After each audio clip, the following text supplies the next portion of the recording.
Assalomu alaykum qadrli muxlislar. Sizlar bilan birgalikda Pseudo Expert Food kanali. Bugun ko'rsatuvimiz PSG va Liverpool o'rtasidagi uchrashuvga bag'ishlanadi. Uchrashuv 2-0 hisobida yakunlandi va Liverpool javobsiz ikkita to'p o'tkazib yubordi o'z darvozasidan va Anfieldda jamoaga ancha qiyin bo'ladigan bo'ldi. Jamoa mag'lubiyatga uchradi. Eng yomon tomonini aytadigan bo'lsak, PSG ikkita goldan ham ko'proq gol urishi mumkin edi bu uchrashuvda. Shuning o'zi Liverpoolning qay darajada og'ir ahvolda ekanligini bizga ko'rsatib turibdi nazarimizda. Chunki Angliyaning boshqa klubi Chelsea aynan shu jamoa bilan aynan Parijda 75 daqiqa vaholanki teng o'yin ko'rsatib kelgan edi va PSJga qarshi o'ynash mumkinligini ko'pchilikka ko'rsatib qo'ygan edi va ayrim xatolar sabab Chelsea mag'lubiyatga uchragan edi. Nuqtali xatolar bor edi Chelseada. Liverpoolda esa umumiy jamoa PSJga qarshi nima qilishni bilmadi. Jamoa atiga 3 ta zarba berib va Safonov darvozasiga aniq zarba yo'llamagan. XG borasida esa 0.17 ko'rsatkichga egan 90 daqiqa davomida. Liverpooldek jamoa uchun bu juda achinarli holat nazarimizda. Jamoa birinchi o'rinda nimagadir 5 ta himoyachi bo'lib o'ynadi.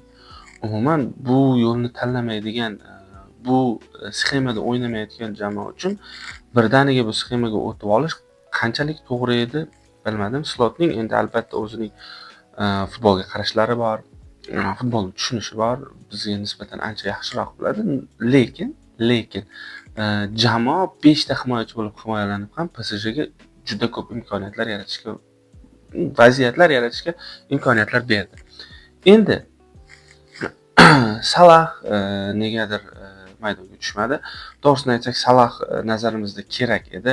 Har qanday holatda ham Salah xavfli vaziyatlar yaratishda, qanotdan qochishlari bor edi. Frimpong bu ishni amalga oshirishga harakat qildi, ammo atiga bitta yoki ikkita uzatmasi sal xavfliroq chiqqan bo'lsa, Virts bilan orada to'p bilan almashib qandaydir hujum qilishni istashgan edi, ammo u ham o'xshagani yo'q. Umuman Liverpoolning o'yini o'xshagani yo'q. Ikki yolg'iz, Virts to'pni olsa kimga uzatishni bilmaydi. Maydon markazida Szoboszlay, Gravenberch, McAllister 3 kishi PSJning aynan Vitinhasini ushlab qola olmayapti. Kvaratskhelia xohlagan tomondan o'tib ketyapti. Due xohlaganicha o'ynayapti. Himoyada ham Liverpoolliklar yaxshi o'yin ko'rsatgani yo'q. Ahvol ancha og'ir. Mamardashvili hali ham 2-3 ta seyf amalga oshirdi va shuning hisobiga jamoa 2-0 hisobida mag'lub bo'ldi. Slot o'yindan keyin chiqib aytayotgan gaplari ham g'alati nazarimizda. Slot chiqyapti, gapirayotgan gapi parijliklarga qarshi biz qaysi jamoani ko'rdingizki Parijga borib g'alaba qozonganligini.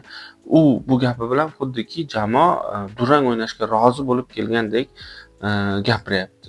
Aslida esa har qanday jamoa murabbiyi, xoh u Lans bo'ladimi, xoh u boshqa jamoa bo'ladimi, biz Parijga g'alaba uchun boryapmiz, bizning jamoa g'alaba uchun boryapti deb jamoasini ruhlantirish o'rniga u katta ehtimol bilan biz durang o'ynasak ham bo'ladi degan gaplar bilan jamoani tayyorlagan bo'lsa ajab emas. Yana Slotning bir xatosi, Salahning oxirgi mavsumi, Salah ketishi haqida barchaga aytdi. Unga o'yin vaqti berish kerak. U ochilar edi. City bilan o'yinda ochilmagan bo'lsa, PSG bilan o'yinda balkim ochilishi mumkin edi. Chunki shundoq ham o'sha zonada yaxshi o'yinchi yo'q. Masalan, deylik, agar Salahning o'rniga rostdan ham yaxshiroq o'ynaydigan, Salahdan yaxshiroq o'yin ko'rsatadigan o'yinchi bo'lganida, uni zaxirada qoldirishini to'liq tushunsak bo'lar edi. Lekin Salahning o'rniga maydonga tushadigan o'yinchi yo'qligini hisobiga Salahning olinib va o'sha Salahni tushirmaslik uchun aynan bu sxema o'ylab topilgandek, xuddiki tushunarsiz holat aslida. Ikitiki juda ham iqtidorli o'yinchi nazarimizda va o'z o'yinini ko'rsatishi uchun unga to'p tekganidan vasiyat bo'lgani yo'q, qandaydir nima qilishini bilmadi. Umuman Slot bu vaziyatda jamoani boshqarishni qo'ldan chiqardi nazarimizda. Szoboszlay ham, Gravenberch ham, McAllister ham qancha yugurishmasin, baribir foydasi yo'q. PSG boshqa darajadagi jamoaga aylanib bo'ldi. Yana o'sha eski yilgi formasiga qaytayotgandek nazarimizda va Enfieldda bo'lib o'tadigan uchrashuvda ham liverpulliklarga oson bo'lmaydi. Bu yerda katta ehtimol Klopp kelib, xuddi Barselonaga uchrashuvni oldidan qanday jamoani ruhlantirgan bo'lsa, xuddi shunaqa ruhlantirib ketish kerak yoki jamoaning boshqa imkoniyatlari yo'q. Umuman Liverpul aslida o'zi Chempionlar Ligasida yaxshi o'ynab kelayotgan edi. APLga nisbatan Chempionlar Ligasida yaxshi o'ynab kelayotgan edi, lekin APLda o'ynayverib jamoalar Liverpulning barcha og'riqli nuqtalarini hammaga ochib berdi nazarimizda. Va Luis Enrique ham albatta Liverpulning barcha o'yinlarini kuzatgan, Manchester City bilan bo'lgan yaqindagi o'yinni kuzatgan, 4-0 tormor etildi jamoa. Kuzatgan va xatoli nuqta va og'riqli nuqtalarini topgan va o'sha nuqtalarga zarba berishdan to'xtamadi. Jamoaning qanotlari yaxshi ishlamayapti umuman. Maydon markazida Kanate xatolarga yo'l qo'yishda davom etmoqda. Real Madridda xayolida balkim o'sha Real Madridga ketayotgandir. Van Dijk o'sha charchagan. Avvalgi Van Dijkni biz maydonda ko'rayotganimiz yo'q. Liderlik xususiyatlari ancha pasaygan. Nima ham der edik? Liverpul bu holatda hozir qanday o'zini yo'l tutmasin, juda og'ir ahvolga kelib qolgan. Salkam yarim milliard sarflangan o'yinchilar o'z joyini topa olmayapti. Nima qilish mumkin bu vaziyatda Slot? Slotning asosiy vazifasi menimcha o'sha ketishi aniq bo'lib bormoqda, tobora aniq bo'lib bormoqda. U jamoa bilan birgalikda o'tirib bir gaplashib olish kerak. Qanaqadir oldi qochdi gaplar yoki bunday bo'ldi, jamoa kuchli edi, bahonalar o'ylab topmasdan Enfieldda bo'ladigan uchrashuvda bor kuchini berib o'ynash kerakligini tushuntirish kerak. Bu oxirgi imkoniyati jamoani o'zini ko'rsata olish uchun. Enfieldning kuchini biz bilamiz qanchalik kuchga egaligini, ammo bu mavsumda erinmagan jamoa ham Liverpulni mag'lub etib ketyapti. Hatto Nottingham Forestlar ham shunday qo'l ostida Liverpulni mag'lub etib ketgan edi. Endi bu vaziyatda Van Dijkning gaplari ham g'alati tuyuldi. Biz deydi 5 kishi bo'lib himoyalandik va shunga majbur bo'ldik. Lekin deydi eng yaxshi tomoni deydi bizda Enfieldda o'yin kutib turibdi deydi. Xo'p, Enfieldda o'yin kutib turgani bilan sizlar Parijda nimadir ko'rsatishlaringiz kerak edi. Sizlarga jamoa, muxlislar, umuman har qanday odam ishonish uchun Liverpulga borgandan keyin Enfieldda biror nima qila olishlaringa. Parijda bo'lib o'tgan o'yinga qarab, nazarimizda hech kim Liverpul jamoasiga ishonmasa kerak. Chunki jamoa to'liqligicha mag'lub bo'ldi o'sha o'yinda.